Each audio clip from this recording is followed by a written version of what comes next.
Kibul-kibul pengampunan pajak.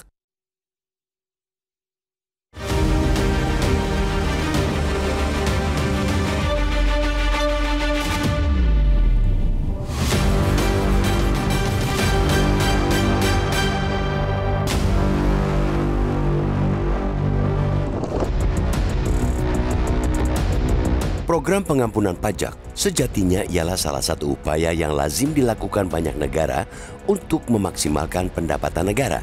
Tapi ada sejumlah celah menganga bagi munculnya moral hazard bila aturan itu diterapkan berkali-kali dengan pengawasan yang longgar.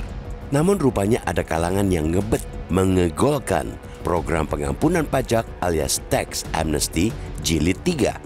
Itu terlihat dari usulan revisi Undang-Undang Nomor 11 Tahun 2016 tentang pengampunan pajak yang menyusup ke daftar program legislasi Prolegnas 2025. Bisa dikatakan menyusup karena Wakil Ketua Komisi 11 DPR, Muhammad Hekal, tidak mengakui rancangan Undang-Undang RUU Inisiatif DPR tersebut secara resmi berasal dari Komisi 11. Rancangan bilet itu semula diusulkan Balek DPR, lalu disebutkan dikuatkan menjadi usul Komisi 11 melalui surat resmi agar tetap masuk agenda prioritas legislasi. Dalam daftar 41 rancangan Undang-Undang Prolegnas 2025 yang disetujui rapat paripurna DPR RI pada November 2024, rancangan Undang-Undang Pengampunan Pajak sudah terdaftar sebagai usulan Komisi 11. Tantangan publik yang kuat, apalagi di tengah rencana penaikan pajak pertambahan nilai PPN menjadi 12%, ketika itu membuat DPR mengenyampingkan pembahasan rancangan undang-undang itu.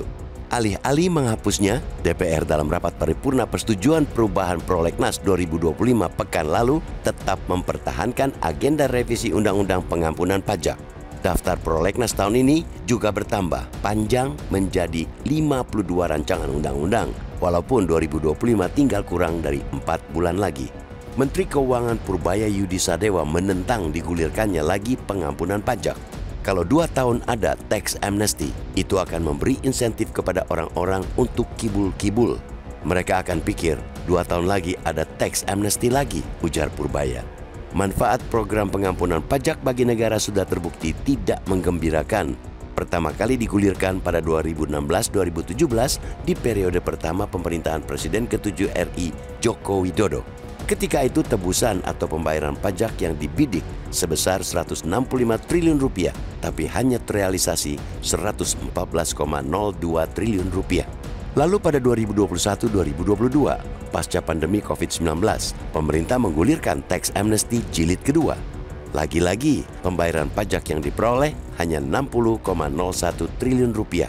Pengampunan pajak terbukti pula kurang efektif dalam meningkatkan basis penerimaan pajak.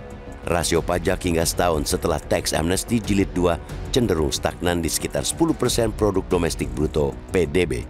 Kisaran itu masih belum berubah di 2024, bahkan mencatatkan tren yang terus menurun. Tingkat rasio pajak di Indonesia tergolong paling rendah di ASEAN.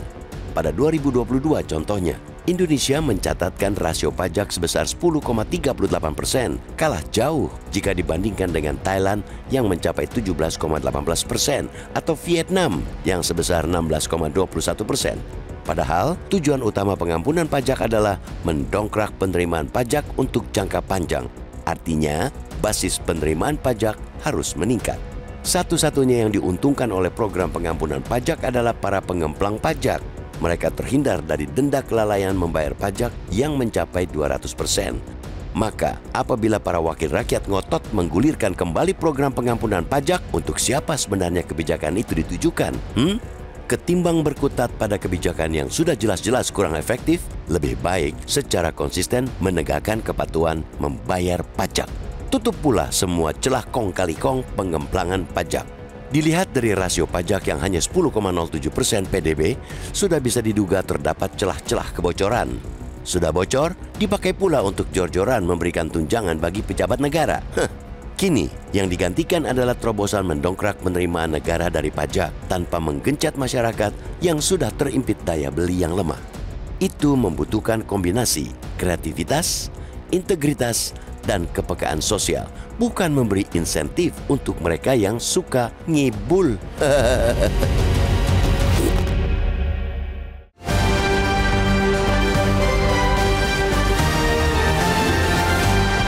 Jelajahi cara baru mendapatkan informasi. Download Metro TV Extend sekarang.